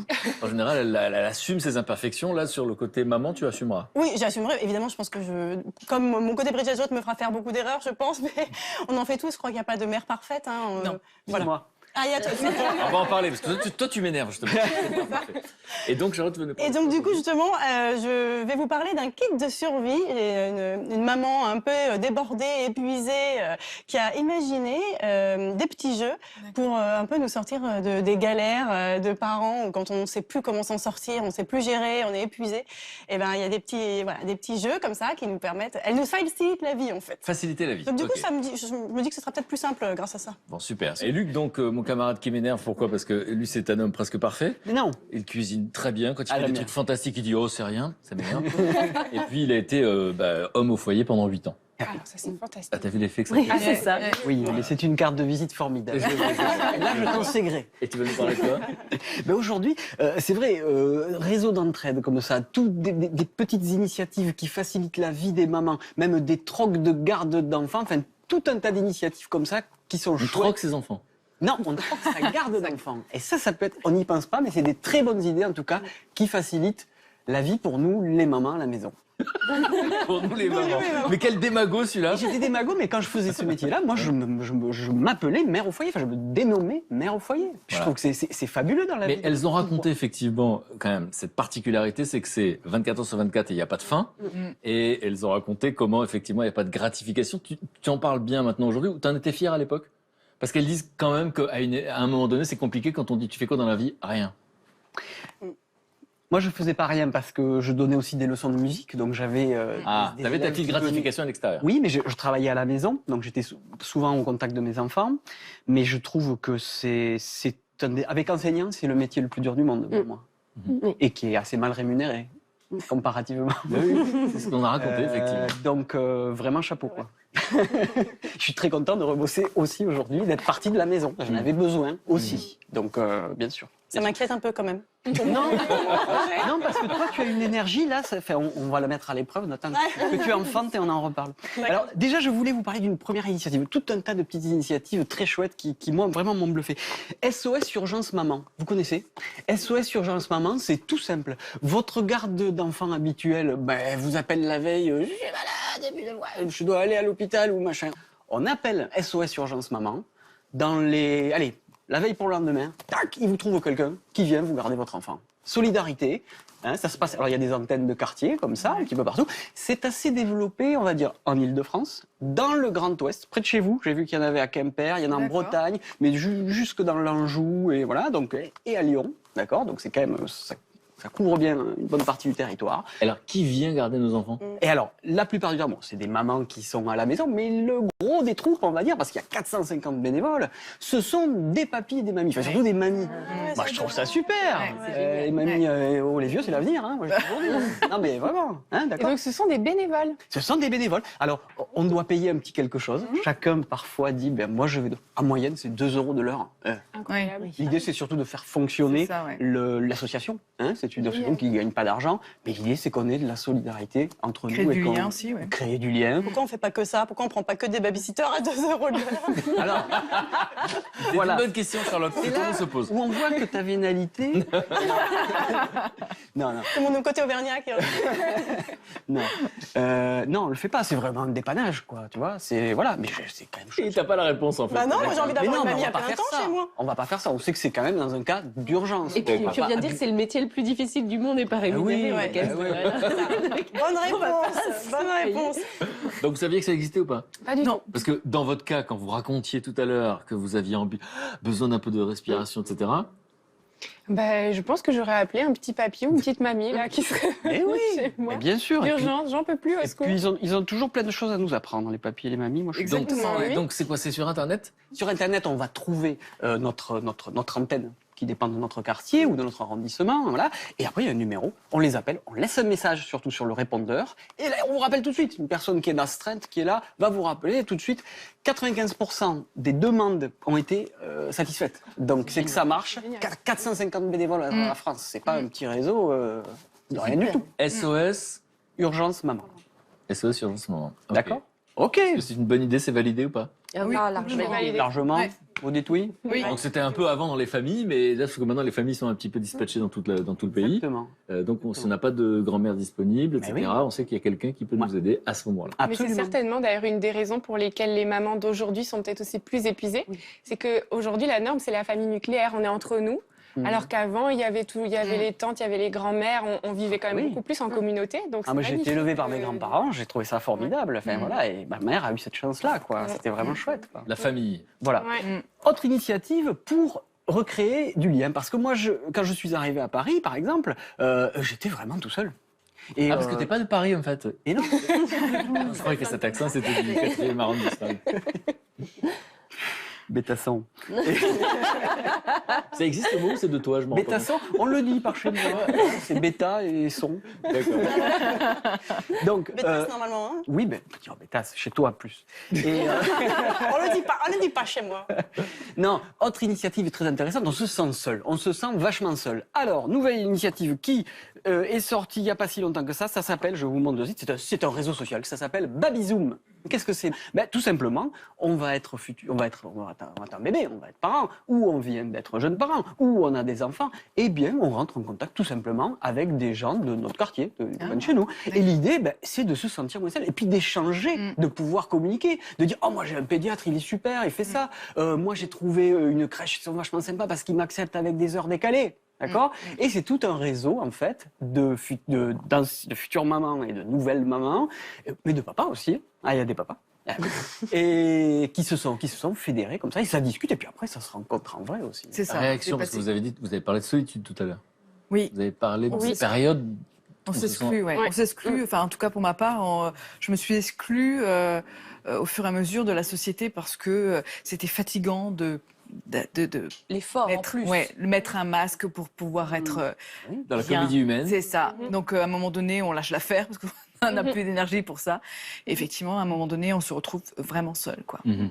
Et vous auriez, si ça avait existé, si vous aviez connu ça, est-ce que vous auriez, parce que la question c'était d'oser entrer en contact C'est avec ça. les autres au fond. Ça Hein. demande finalement quand même du courage. Je pense que c'est des magnifiques initiatives et qu'il faut encourager. Et puis il faut surtout encourager les femmes à avoir le courage d'y aller, puis Ouais. cliquer et puis Parce se qu'on va en mettre en plus vous contact. donner des super bons plans. C'est qu'il y a plus de 50 000 adresses répertoriées sur ce site, testées par les mamans. Voilà. C'est de dire, tiens, je cherche une PMI, tiens, je cherche un resto qui Même va le accepter- resto, exactement. le resto restaurant, qui on va peut y accepter aller. le bébé. Ah oui, avec des enfants. Ah non, vous avez, ça, il n'y a qu'en France. Hein, comme Ah moi. bon? Ah oui. Oui. Moi, j'ai jamais vu un resto qui disait vous avez un bébé, vous ne montrez pas. Non, mais C'est pas qu'on on montre pas, on mais- voit bien qu'on en Oui, met on voilà. n'est Il y a pas pas de accueilli chaise avec un haute, grand on est sourire. accueillis, voilà. Même en Donc, il y a tant que tout un parent, tas de... je suis pas pareil quand les enfants ont des petits jeux dans un coin ou quoi, c'est quand même différent quand c'est family friendly, comme on dit. Autre initiative toute simple, lesmamans.fr. L'idée, c'est de se mettre en contact avec les mamans des copains de nos enfants. Ah, C'est vrai, nos enfants ont des préoccupations communes qui peuvent être les devoirs. Ils ont des copains. Ils ont des copains, ils ont des préoccupations communes, ils peuvent aller au club de sport ensemble. ce On genre peut de choses. s'entraider aussi. On peut s'entraider entre Le mamans. covoiturage, Aujourd'hui, ce c'est genre de toi choses. qui vas, machin. Alors, tout simplement, comme sur un réseau social, on s'inscrit sur le site, on dit, tiens, mon enfant s'appelle comme ci, comme ça, est-ce que votre... Et on peut découvrir éventuellement des mamans qui sont déjà inscrites sur ce système. Et donc, on peut converser ensemble. Et là, donc, on peut s'aider pour le covoiturage, On pour peut emmener les s'aider enfants au pour foot, tout un tas de etc. trucs. Oui, ou pour dire, te dire, tu viens boire un café cet après-midi, là, j'ai pas la pêche, quoi. Et ils ont même créé un magazine où on traite plein de questions qui peuvent intéresser les parents. Là, il y a, pourquoi mon enfant est triste? C'est écrit par des pédiatres, par des pédopsies. Enfin voilà, c'est documenté. Moi, je trouvais ça chouette. Réaction. Soyez sincère, vous avez dit que vous étiez authentique. Donc si vous trouvez ça nul, vous devez le dire. Et plus vous le stimulez, meilleur il sera. Moi, je trouve ça chouette, mais je trouve que ça demande quand même du courage. Parce que déjà, à la sortie de l'école, d'entamer une conversation avec une maman, c'est difficile. Mais Oui, c'est encore difficile. en plus... Mais qu'est-ce qu'on se dit? Est-ce qu'on ose? C'est toujours pareil, c'est qu'il faut être la première, quoi. Qu'est-ce que... La peur du c'est rejet. Ça va, vous? Ouais, peut-être. oui, ça reste la surface. Hein, Ça reste la surface. Alors, je trouve que ça demande du courage quand même d'aller s'inscrire sur Internet.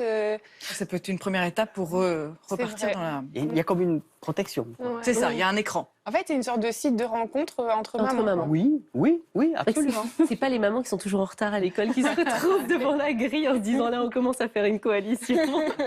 Mais c'est finalement. Allez, dernière idée, dernière petite initiative. Là, elles ne viennent pas de particuliers qui ont créé des sites. Ça vient carrément d'une commune qui s'appelle Sartrouville, qui est dans les Yvelines, en banlieue parisienne.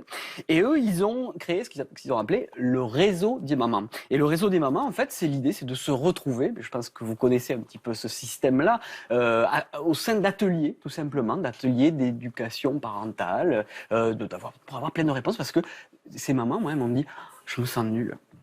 Je me sens nulle et j'ai envie de me rendre compte, est-ce que je suis vraiment si nulle que ça, quoi. Et on va écouter quelques témoignages de ces mamans qui sont passées par les ateliers de Sartrouville.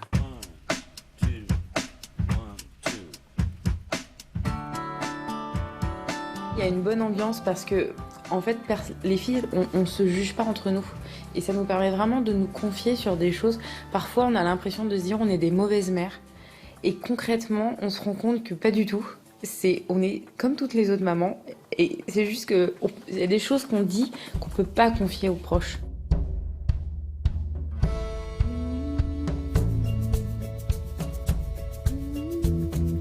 Le réseau des mamans, ça permet justement de donner un peu des outils aussi aux mamans et aux papas, parce que de fait, voilà, les papas sont impliqués et doivent être impliqués dans l'éducation des enfants. Autour d'expérience, ça nous a aussi permis d'ajuster certaines pratiques, histoire de faire l'éducation à notre sauce un peu, à ce qui nous ressemblait le plus.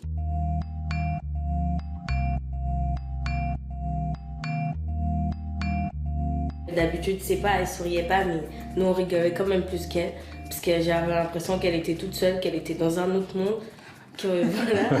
Donc là, elle souriait, elle nous écoutait, quand on parlait, elle nous suivait, donc c'était bien, quoi. J'ai appris aussi la patience, donc ça fait que je suis plus à l'écoute des enfants. Avant, je les amenais vite balader quand ça n'allait pas et tout. Voilà, maintenant, là, je suis plus à l'écoute, on arrive à trouver les solutions ensemble, et voilà. Et là, ce sont des choses que j'ai apprises là-bas.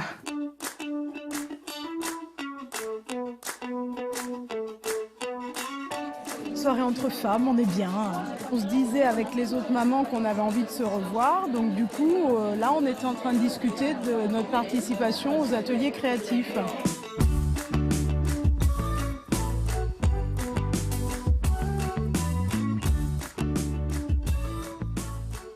C'est magnifique. Puis ça a l'air d'être un cadre vraiment bienveillant. On sent qu'elles sont à l'aise entre elles. Et puis il y a un monde fou. C'est incroyable.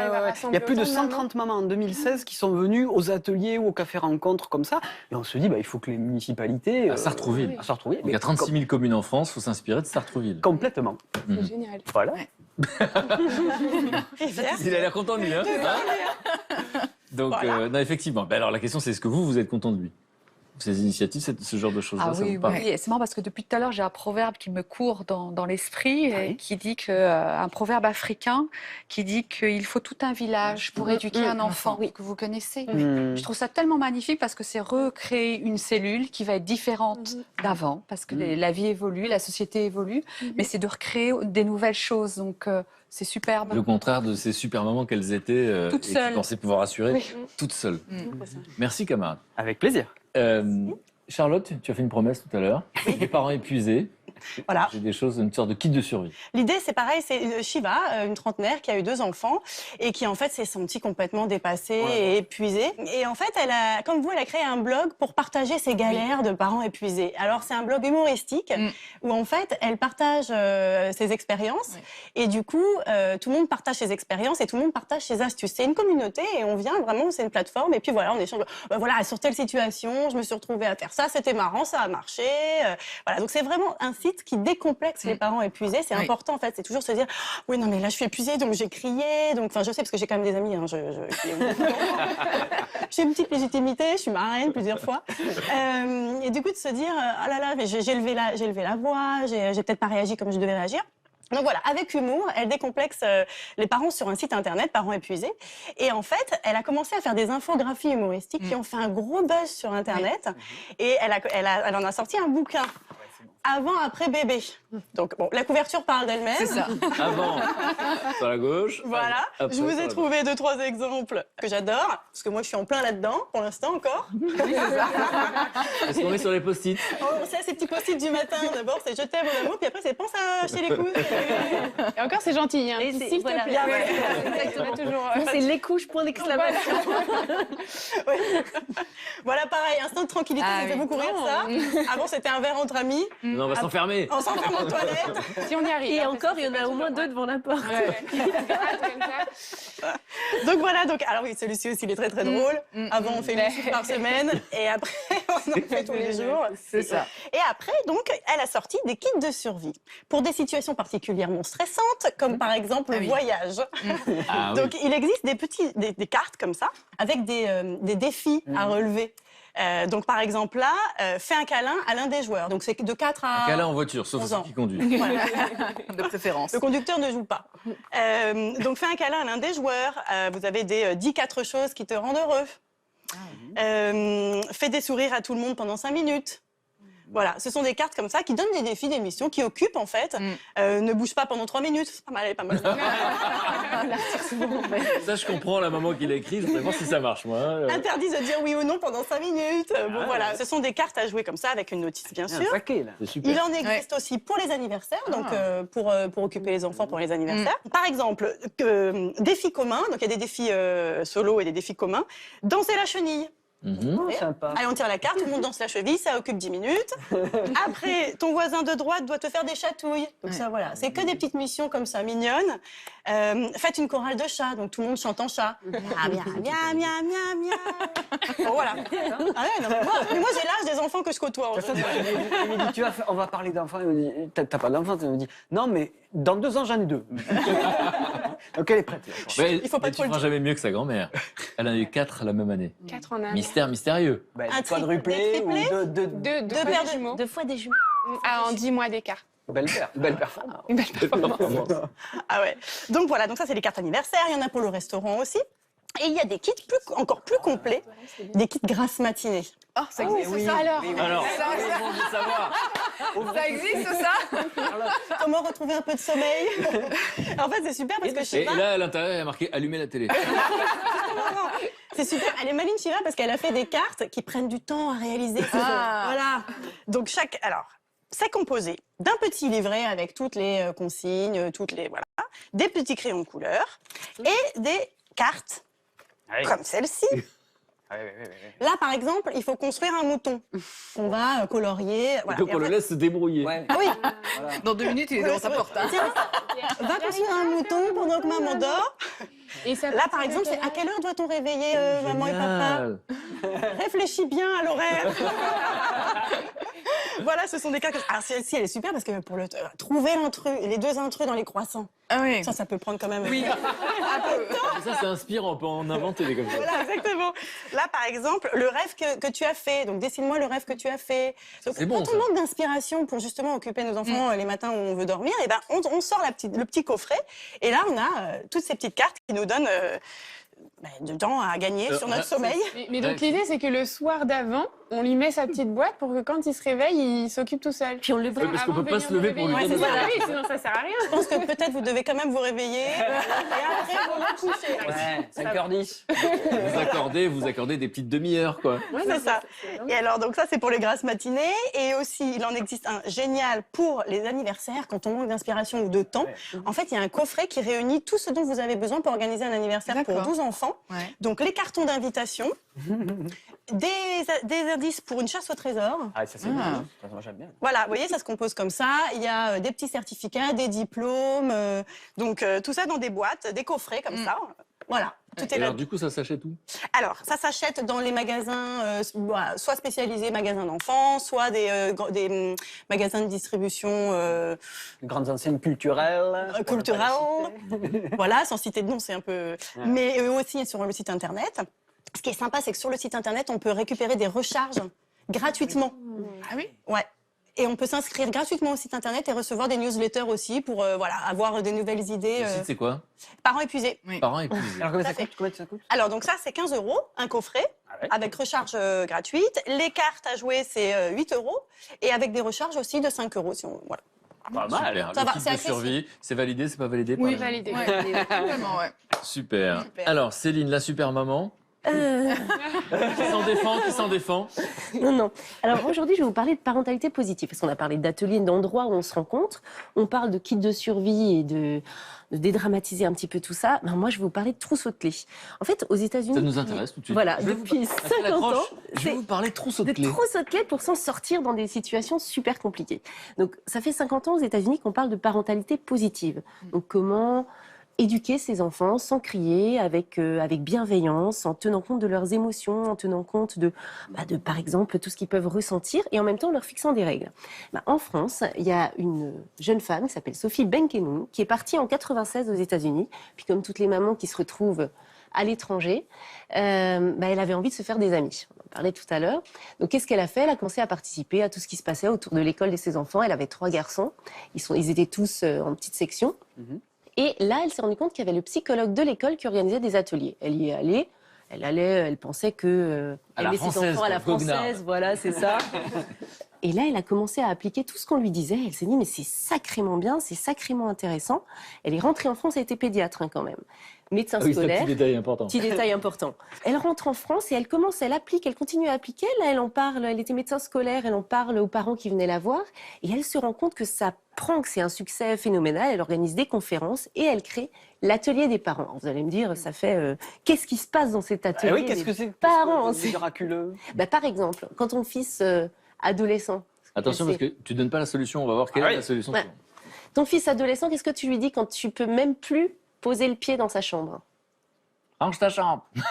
Voilà. J'ai fait avec le son du gramophone. Range ta chambre. C'est pas possible. C'est pas possible, on peut pas. Est-ce que ça marche? Non. Honnêtement, non. Non, je réfléchis, qu'est-ce qu'on dit? Alors, qu'est-ce qu'il faudrait dire avant de demander au psy?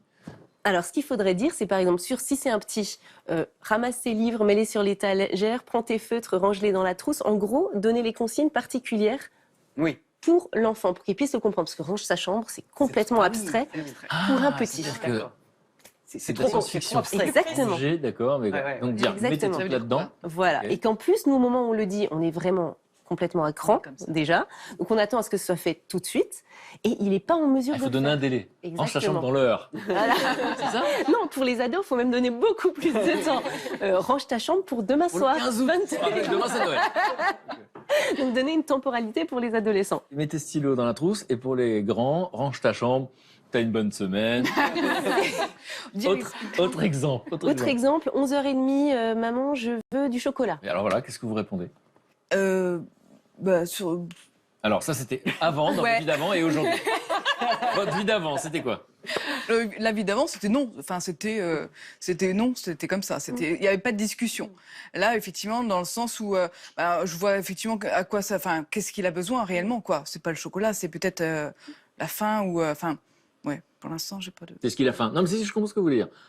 Est-ce qu'il a faim? Est-ce qu'on peut pas proposer autre chose, tout simplement Ok, attendez, vous. Alors moi, la vie d'avant, ça aurait été non. Là, il y aurait eu crise. Et là, je dis, vas-y, prends ton chocolat. C'est ça. Et aujourd'hui, ce serait plus quelque chose du genre, ouais, t'as faim, ben, je te propose un morceau de pomme. J'essaie de trouver une alternative, peut-être. Eh ben, une des solutions, c'est de dire, ben voilà, il dit oui, mais pour le goûter. T'as très envie de ce chocolat, super, C'est une mais arnaque, pas en fait. maintenant. Ouais, fantasme Tout à l'heure. Voilà, c'est ça, c'est exactement ça. C'est reconnaître l'envie, l'émotion, et puis après, on va reconnaître son besoin et son envie. Et de pouvoir attendre. Et de pouvoir attendre. Exactement, la Puis vraiment la notion de besoin. Et puis c'est de tenir compte des émotions qu'on a tous les uns et les autres tout le temps. Alors par exemple, il y a bien sûr les ateliers, mais aussi il y a plein de petits jeux de cartes. Je crois qu'on est très joueurs aujourd'hui. Et il y a par exemple la météo. Par exemple, je sais pas, aujourd'hui on sent nuageux. Donc concrètement, on prévient la famille. Aujourd'hui, je suis de mauvaise humeur. Aujourd'hui, Ma météo, en fait. c'est ma météo intérieure. Et Exactement. on prévient avec la carte, Et c'est on visuel. Exactement. C'est utilisé par les enseignants dans beaucoup d'écoles, parce que quand les enfants arrivent le matin à l'école, on ne sait pas ce qui s'est passé à la maison, ils sont peut-être fait gronder avant d'arriver. Donc c'est Et pour les tout petits, là. Hein. pour les tout petits, ils ont parfois un peu de mal à rentrer dans la classe, ils ont parfois un petit peu de mal à participer tout de suite. Et on utilise ces cartes-là. Donc l'enfant dit, bah, aujourd'hui, vraiment, ça va pas fort. Donc l'enseignant sait qu'il faut lui laisser un petit temps, qu'il faut lui laisser un temps d'adaptation. Donc ça, c'est valable pour les tout petits. Pour les plus grands, on a par exemple des cartes où on apprend toutes ces émotions. Donc je suis vexée. Je me sens sous pression. Donc comment on joue à ça? On peut poser les cartes, on sent son enfant un peu bizarre. On met les cartes Choisis auxquelles on l'expression pense. qui correspond à ce que tu ressens. C'est Exactement. extraordinaire de proposer aux enfants de voir comment ils ressentent les choses. Exactement. Et après, on peut aussi en parler, on peut jouer en famille, c'est-à-dire sans ressentir l'émotion, mais sortir des cartes. Donc par exemple, je suis soulagée. Quand est-ce que tu as déjà été soulagée? Pourquoi? Qu'est-ce qui t'a soulagée? Et qu'est-ce que le soulagement aussi, parce que Exactement. c'est complexe, je pense, pour un enfant. Donc cette femme est pédiatre, elle est professionnelle, elle l'utilise, elle, dans le cadre de son travail. Elle l'utilise, Et mais aujourd'hui, tous les parents peuvent l'utiliser. tous les parents peuvent l'acheter et l'utiliser. Bien sûr, il y a plein de choses. Moi, ce que j'ai adoré, on a beaucoup joué avec, on a beaucoup joué avec les Je cartes. vais demander à Valérie, qui est psychologue, pour tous les parents qui nous regardent, pourquoi c'est important que les enfants connaissent leurs émotions? Pourquoi c'est important qu'un être humain connaisse ses émotions? Parce qu'on a parlé de ces familles dans lesquelles on a été éduqué, on parle de la génération d'avant, où les émotions n'existaient pas. Et donc là, on est dans... Bah, ça éviterait de vivre tout ça, finalement. Complètement. De pouvoir être en contact avec capable cette de voir base. quand on va bien et quand on va pas bien. Voilà. Hein, de pouvoir discriminer qu'est-ce qui me fait du bien, qu'est-ce qui me fait pas du bien, comment je me sens bien, pas bien, pourquoi, à cause de quoi, etc. Donc ça permet de développer toute sa palette. Et ben voilà. Être à l'écoute de ses émotions, c'est une des bases. Et de communiquer aussi avec son Communiquer. enfant. Tout à fait. Et puis de savoir ce qui est négociable, ce qui n'est pas négociable. Poser en famille ce qui est possible, ce qui est, par exemple, choisir sa musique, choisir sa tenue vestimentaire, ce qui est donc négociable, ce qui est envisageable, aller dormir chez un ami, voilà, ce qui est non négociable, les sorties la semaine, voilà, et les interdits. Donc déjà, se poser toutes ces questions-là qui sont extrêmement structurantes pour une famille, permettent d'en discuter, co-construire les règles, donc construire ensemble avec son enfant.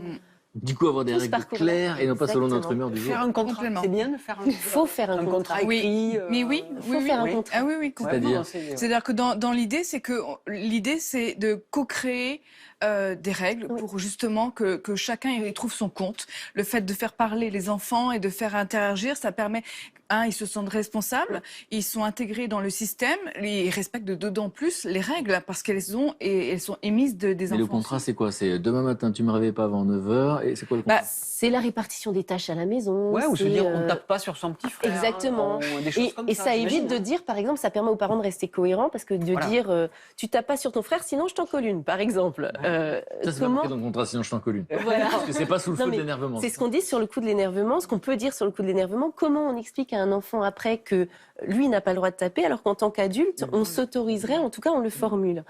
Donc ça nous oblige à nous, parents, à poser des règles cohérentes et puis à tenir compte, à dissocier ce qui se passe à un moment présent et la personne. On a beau être énervé, c'est un état, c'est une émotion. Et l'émotion, après, elle va passer, il y aura à nouveau du bonheur, il y aura à nouveau plein d'autres choses. Donc dans ces ateliers de parents, c'est 6 à 8 personnes qui, pendant 2h30, se retrouvent autour d'une animatrice. Et il y a des modules, des modules qui durent 2 mois à peu près. Et pendant 2 mois, on apprend petit peu à décoder une tranche d'âge. Donc en fait, cette professionnelle, cette dame, accueille des parents pour un atelier. Exactement, il y a des ateliers partout en France, ça s'appelle l'atelier des parents, on peut s'inscrire et on s'inscrit pour suivre un module, pour connaître mieux son ado, pour connaître mieux son petit enfant, puis apprendre surtout à appliquer ça, se donner ce trousseau de clés qui nous permet à la maison de s'en sortir. Réaction? C'est ce que je fais aussi par rapport à la discipline positive. Je fais des ateliers aussi pour transmettre. Et l'information importante, c'est que être parent, ça s'apprend. Et oui. Et alors qu'on nous a fait croire pendant très longtemps que c'était naturel, en fait. Donc, franchement, merci. Merci les camarades. Merci à vous. Merci pour cette congruence. J'aime beaucoup ce mot. Oui, garde-le. Je ne connais pas cette définition, mais j'adore ce mot. Et en tout cas, voilà, vous étiez solaire, pétillante. Et merci d'avoir transmis. Et je rappelle qu'effectivement, pour le coup, Hélène a publié ses livres, elle a son blog. C'est décidé, je suis fabuleuse. Petit guide de l'imperfection heureuse et une fabuleuse dans chaque foyer, histoire de donner un peu d'estime de soi à celles qui ne sont pas forcément gratifiées. Merci beaucoup. Merci à vous. Merci d'être venu et merci à vous pour votre fidélité. On se retrouve très bientôt sur France 2. Si vous aimez les belles rencontres, demain vous serez passionné par les parcours de nos deux invités. À force de courage et de persévérance, ils ont su dépasser leur handicap pour avancer dans la vie. Atteinte de myopathie, Ayette, 24 ans, mène une véritable course contre la montre. Cette jeune femme sait qu'un jour elle sera paralysée, alors elle croque la vie à pleines dents. Sportive, elle a même été sacrée championne de France de saut en parachute. Ada, lui, a perdu très tôt l'usage de ses jambes. Frappé par la polio à 1 an et demi, cet homme à la bonne humeur communicative est devenu comédien grâce à son handicap. Après une petite promenade à la mer, c'est là que, a priori, j'aurais attrapé la poliomyélite, atrophie des membres inférieurs. Et du coup, je ne peux pas me déplacer, je ne peux pas marcher, je ne peux pas aller à l'école, il y a des tas de choses que je ne peux pas faire. Je perds au quotidien dans mon autonomie. Le fait de regagner de l'autre côté, au niveau du parachutisme, d'avoir des gens qui sont derrière, et en fait, finalement, peu importe le handicap, on a tous une envie, c'est de vivre.